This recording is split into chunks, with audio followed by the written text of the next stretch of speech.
હાલમાં રાજ્યમાં કોરોનાના કેસને લઈને ચિંતા જોવા મળી રહી છે, પરંતુ JN1 વાયરસથી ડરવાની જરૂર નથી. અમદાવાદ સિવિલ હોસ્પિટલના એડિશનલ અધિક ડોક્ટર રજનીશભાઈ પટેલ દ્વારા આવો વધુ વિગત તેમની પાસેથી જાણીએ. વાયરસ અનનોન વાયરસનો થોડો ઉપદ્રવ વધ્યો છે.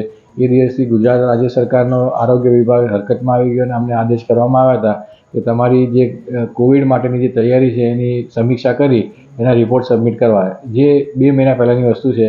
એના બાદ અમે 2 વખત અમારું મોક ડ્રીલ કરી અને અમારી જે કોવિડ કેપેબિલિટીઝ છે એની સમીક્ષા કરી હતી અને સંપૂર્ણ રીતે સંતોષજનક રિઝલ્ટ અમને મળ્યા હતા. આ જે સમીક્ષા છે એમાં ડમી પેશન્ટને દાખલ કરવા સુધીની તૈયારી કરેલી કે પેશન્ટ આવે ને પેશન્ટ સીધો ICUમાં જઈ શકે ત્યાં સુધીની અમે તૈયારીનું ચેકિંગ કરેલું છે.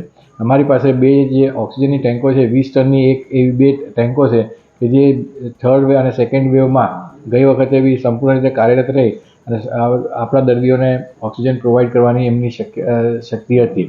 ત્યારબાદ અમારી પાસે 7 PSA પ્લાન્ટ્સ છે અને લગભગ 700-800 જેટલા વેન્ટિલેટર્સ તૈયારીમાં રાખેલા છે. હા, અમારી પરિસ્થિતિ. આ સિવાય કોરોનાના કેસ અમદાવાદ સિવિલ ખાતે કેટલા આવેલા? અમદાવાદ સિવિલ ખાતે અમારી તૈયારી હોવા છતાં બી એક બી કેસ હજી સુધી આવ્યો નથી, પરંતુ જો આવે તો અમારી તૈયારી સંપૂર્ણ છે. तो व्हाट्सएप, ट्विटर, फेसबुक, इंस्टा जहाँ भी आपका अकाउंट है, इसे शेयर बटन के द्वारा वहाँ पर शेयर करें